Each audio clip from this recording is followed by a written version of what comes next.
the first to know Nsem-Pii TV.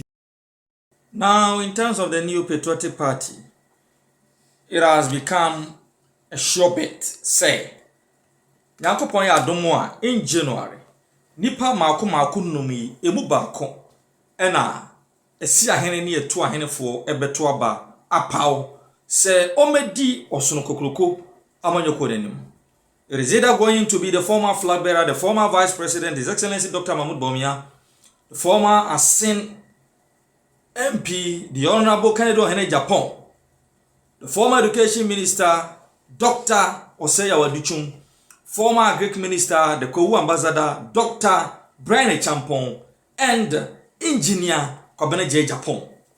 Dipa numi mubako ena the surest bet chirese or babeye flag bearer for the new patriotic party. Now, on the other side of the political game, that is the NDC, no, and once some kayana ye bibi oho. But trust you me, the man of the moment, Global Info Analytics Director, Musa de Supremo Dankwa, Akasa Edi Afa, that of the NDC, Nipa, officially, according to Musa Dankwa, ni wiwe mwachre se, akwenya betoha, ombe present wamoho to the NDC delegates. Na omwahemu eyi emu bako. As it stands now, according to Musa Dankwa, nipa hodwa omo etete hono, omo jina bie in terms of say to abaneya the obia benya. This and many more. Musa Dankwa, the Supremo Edi Atudja, and then Supremo na beka ne din because 2024 general elections, when all odds were against him, he predicted correctly for the presidential and to inform edaso pa for the parliamentary and also hete pa ablekuma reran hete pa akwatia na nse a hete pa etinadie the man of the moment eye Musa Dankwa tianko na yenko ti nsamwa Musa Dankwa eka defa the NDC's presidential primaries nipa hodwa omo ayi omo tia ono atie se omo be contest any se omo gina be in terms of being voted for to lead the party. The poll, they did that earlier this year with Haruna and the others in the mix. Let me bring in Musa Dankwa, who's the Executive Director for Global Info Analytics. He's joining us via Zoom. Thank you, sir, for your time.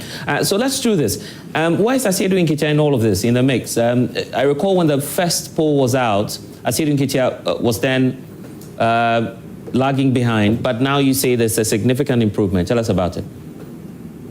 All right. Thank you very much. Yes, the first poll that was conducted in April, he was barely around 13%. Subsequent to that, in July, he rose to 27%. Oh, 27. So we saw his number doubling from 13 to 26%. So in terms of gain, he was the one that made a huge gain from the previous poll, in addition to Atufosin. So who's leading on this new list? And are you still keeping the same list? Because in the last list, I think Julius Deborah was not on that list, right? Yes, we were showing the top 5, which at the time he wasn't. Now Deborah is on the list. If you look at the list we released last week before starting the tracking poll, you have Haruna Idrisu, you have Atufosin, you have Asiedu Nketia, you have Julius Deborah, you have Ablakwa, and all the big guns who we are believing that may have interest, even though some may not have interest or we have them there. So now let's do this. Who's number 1 on the list, and where's Johnson Asiedu Nketia as opposed to the chief of staff? Where do we place all of them now? The most recent poll, which is the July poll, has Haruna Idrisu on top, followed by Asiedu Nketia, then Atufosin, then Julius Deborah, then Ablakwa. Oh, so there's Atufosin in the mix. Do you have a clear percentage point for all of these individuals, if you can run us through? Yes, if you look at the poll, Haruna Idrisu on 27% as at the July poll. Yeah. Asiedun Ketia on 26%. Atufosin on 22%. Deborah on 11%. And Blakwa on 8%. So now the top 5 has completely changed. Any reason for which the vice president is no longer featuring on this list now? Because the initial one we took the decision to take it out for a number of reasons. We don't want to put that in public, but it's our own decision. If there's confirmation that she's going to contest, we'll bring her back. And of course, I would want to talk about Atoforsen. Why Atoforsen, and why is he also picking up so fast? Right, it's quite strange. In fact, if you look at the people who are probably doing very well, they're the ones who have not declared any publicly interest or shown any action in public that they want to contest. So if you see Haruna Idrisu, very, very little from him as far as his ambition is concerned, but people know that he's going to contest because of some of the things he's said in the past. But unfortunately, the surprising one, there's no indication whatsoever that he's going to contest. And also a black one. But they are getting very good numbers so far. And if they haven't declared any intention, they are doing this well. We don't know what will happen if they do declare. Yeah.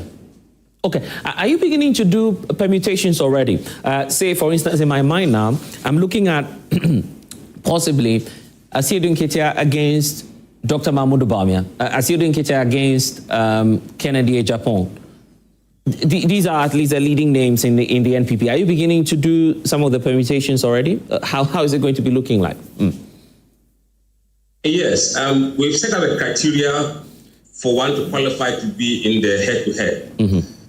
The criteria is that if you are on the MPP circuit, you must at least have 10% point from the public support for us to include you as a head-to-head candidate. And the same thing applies to NDC. When we did that for the NDC, only 4 people qualified: Haruna Idrisu, Julius Deborah, Atoforsen, and Asiedun Ketia. So we ran head-to-head for these 4 candidates against the 2 candidates, which is MPP, Dr. Bawumia, and Kennedy Ejapon. Okay. We have a head-to-head to Haruna and the 2 of the MPP candidates, Atoforsen and 2 of the MPP candidates, Mosquito and the 2 MPP candidates, and Deborah with 2 MPP candidates. That'll be an interesting one. I'm waiting for that. But let's do the NPP side. You have Ken, you have Dr. Mahmoud Bawumia. Have you run that already? It's currently ongoing, yes. It's ongoing. And it's looking like... No, I don't want to take the cat out of the bag. But it's going to be fascinating weeks ahead. Wow.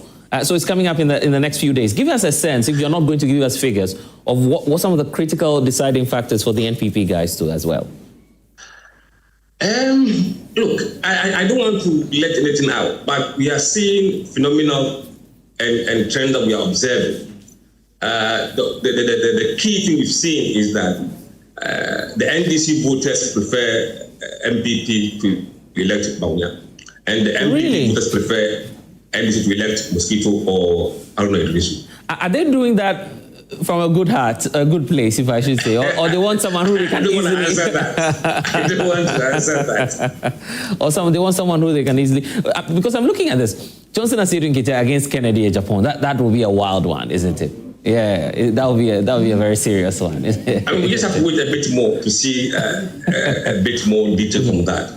I think it's going to be very fascinating. We've already done the telephone survey of general vote, so we have that idea already. But we're now doing the face-to-face in the field, where we are engaging about 7,500 more voters face-to-face nationwide. Okay. And that should be very fascinating stuff. A sense and outlook, before I let you go, of the 2028 elections. Swinging right or left, NDC or NPP? Look, it will take a big mess from the NDC to lose the election. It will take a big mess? Yes. So you're implying that there's a higher chance for the NDC, you're saying? I mean, there's more than 80% chance for NDC to win the election. Some would, apologies, some would challenge you on that and say, and just as Dr. Mahmoud Bawumia has said, no first-time candidate has ever won a presidential elections in this country. That's a fact, isn't it? So if you have Dr. Mahmoud Bawumia coming again for the second time, and I'm not assuming that that's the decision the NPP delegates will take, I'm just assuming without admitting, would that not change the dynamics and looking at the trend that we've seen ever since 92? Bless, I wish you speak to the people in your studio, the young people, your young voters, in the form of a focus group discussion and see whether they hold a kind of belief. We have held some belief in this country that is out of date, outdated, irrelevant in the modern day politics of this country. We have a new brand of voters who have nothing to do with those kind of ideas. So people must be prepared to get a shock of their lives.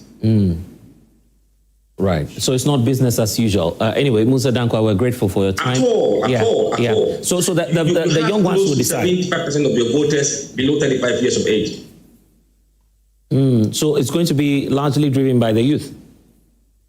Absolutely. If they believe in those theories, fine. But from what I've seen, if they don't believe in those things, they look at tangible results. Who can deliver what they want? Okay, Musa Dankwa, thank you so much for your time this morning. And of course, we'll be waiting for that release. You're coming out with it this week, I believe? No, that will be first week of October. First week October. Of course, we'll be on the lookout for that finding. And very interesting dynamics here. But you in the audience will be the ones deciding. We have the power now to say who will become president, not these individuals on the panel. So let me go into the audience. Probably start off with you. And then we hear from other colleagues as well. And then I'll come to the thank you for the opportunity. It is important that we become very real to ourselves. Very, very real. I'm a practical person and I believe in practicality. I can say with confidence that the 8 months of the NDC in office is far, far better as a citizen, a youth, compared to the 8 years of the MPP. Educationally, infrastructurally, economically. These are real things that we feel on a daily basis. If not for anything, we now have good economy, which is reflecting in the life of Ghanaians, not as party people. Because when I'm going to buy food outside there, I'm not going to go with my party card. I'm going there as a citizen. So if you look at the tangent that the NDC, my party, is going, confidently, no elections today will be held and it will lose. As a matter of fact, Akwetia, we are just coming from there. We went to every single household to sell the message to the people. And it will shock you that Ghanaians are descending enough to see between who an oblique person is and who a fair person is. Okay, let's give the opportunity to some more of your colleagues to also join. Yes, you kindly introduce yourself and then we can hear your points then. Yes. All right. Yes. Yeah, it is Prince. I think that as humans, we are free to draw inferences on the actions and inactions of others. Yeah. And while such views should be respected, it cannot also form a proper basis for a serious dialogue. I am not in the... We'll see how it pans out. And they are even in government now, so... So you feel their presidential race is starting? It tells you the degree of the mess we are about to face ahead. So let's take a chill pill. I know the time will come. Chapter 5 of their constitution says that the president, who is a member of the party, is the leader of the party when it is in government. That is Article 26, Clause 1. Then the 3 says that at any other time, the chairman of the party is the leader. So if the president is the leader of the party, I would like to find out whether the president has consented to this thank you talk, because he's the leader. I say the national chairman cannot start something like that without prior recourse to the You have an answer. You have an answer for him immediately. Yeah. So you need to be answering. He wants to just give you clarity on that before you proceed with your point. Yes. So some moves of the party are implied. If it was the national executive that agreed on the campaign strategy that the flag bearer should not move with the chairman together, it was the national party which had the flag bearer there and at the time that said that look, the flag bearer will campaign in a different mood, the chairman will campaign in a different mood. You said this. So in that agreement, Yeah. there's an implied implicit that if I lead a team to go and campaign somewhere and I want to go and thank those people, it's implied. Yeah, but the Constitution The Constitution says the president is the leader. The president is the leader. Has sought the express permission of the president. Yes, and the national chairman is embarking on a thank you tour. Has he sought the permission of the president that this is what I want to do? And has the president given him the blessing? Victor is saying that once the process was blessed by the party, then it goes without saying. You see, there are certain questions we say they are rhetorical. I've asked this question in a rhetorical manner because clearly there's no way the president could give this permission. You think so? Oh, clearly. Okay, you are a national officer. Yeah, has the president he's a member of given the his NEC. express permission for the national chairman to continue? You were unable to answer, so let me proceed. I beg of you. You proceed. So it's a clear expose that the national chairman... But he hasn't the told you national that. chairman is doing this arbitrarily. It's not... Number Do you have two... any evidence to that? Oh, but You the are saying Constitution, I just quoted your Constitution. No, you are saying- I made you flow. Allow me flow. No, but you flow on facts, respectfully. I'm flowing on fact that the president is the leader of your party. And I When said that you the are president did not consent and to your it, and I'm national saying chairman has decided to embark on a thank you tour. Has he sought the permission of the leader And of the the president party? told you he has Clearly, not you sought know it's that. not true. But if Clearly, the president had an issue with this, they would have issued a statement by now. You expect the president to come out? So you're not assuming. You're not assuming. But you flow. You We are all flow. in You flow with your assumptions. Flow. We know. The other difficulty, Council sat here and was just going about that. I want to find out again. Did you sit at national executive meeting for you to say that, okay, he's embarking on a thank you tour and he's going to embark on it solely because, blessed, according to him, the national chairman went and met Ghanaians in certain rural communities, not so, or in certain communities, because he didn't go to any regional capital, and promised them that when the party wins, he's going to come back to thank them. Now, the membership of the people now the national chairman is meeting are not the typical Ghanaians we all know. They are how do you know if that? I said typical Ghanaians, let me break it down. Yeah. If I say Explain that, if you are meeting branch executives, your cadres, your constituency officers, you can't tell me these are the normal Ghanaians who you went to. But these people contributed to the victory of the parties. You are meeting party executives. Yes. Because you've structured the people you are meeting. But according to him, when the national chairman was going for the campaign, he wasn't only meeting, when he enters a community, he doesn't meet only the branch executive, he meets Ghanaians because he's on a rally to campaign for the party. So if it was true, per what you are saying, we should have seen the national chairman having an open forum where he stands to thank the community for voting. Let me just come to... Okay. Let's just correct this again. Kamal, I'll give you the time. Don't worry. Yeah. The national chairman in this meeting, if he met chiefs, he met chiefs. Exactly. Taxi unions and all of that. You are just saying that cadres, you have decided conveniently to restrict. I'm not the one. Your flyer, he made a flyer out. We saw it on social media. The group of people. So let him explain and let him answer, because you asked him the question. I'll give you the time. Don't worry. Okay, if you give me the time, that's fine. So maybe if you are looking at the flyer, yes. So is he only visiting party? The members, cadres, executives, is that all he's doing? No. Maybe he may want to read the flyer in full. Okay. Because in those flyers and letters and all of that, he indicated they want to be unions as well. And even apart from the flyers, we've seen the tour. As a matter of fact, even if the flyer limited it to those people, as a matter of fact, on the ground, what have we seen? We've seen that he has met chiefs. We've seen that he has met members of the community. Oh, he's met chiefs already? Some chiefs are even telling him that he should not retire as just chairman of the party. Oh, and that he should be president. I've not said that. I'm just saying that some chiefs... Settings.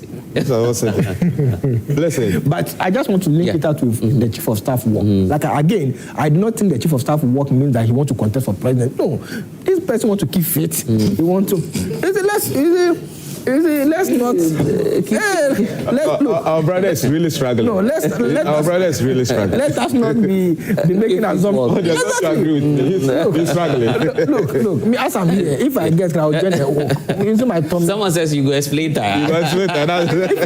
If you see my tummy, you see my tummy, if I get, I will even want to join. So possibly you may be joining the walk. Yeah. So the difficulty is going through. This should clearly guide him that when other political parties are going through difficulty, this is not for you to laugh. But let me come to the meeting of the chiefs. When political parties enter certain communities, they first as a kind of entry into the community want to go and meet the chiefs and announce their presence. So don't use this as a justification as to what we all know the manifest and then the latent intent of what your national chairman is doing. So be it. Let me also ask, Can any national executive say that, okay, during the campaign, as national organizer or the general secretary, I also took this community, so I'm also embarking on a thank you tour? Is that what's going to happen?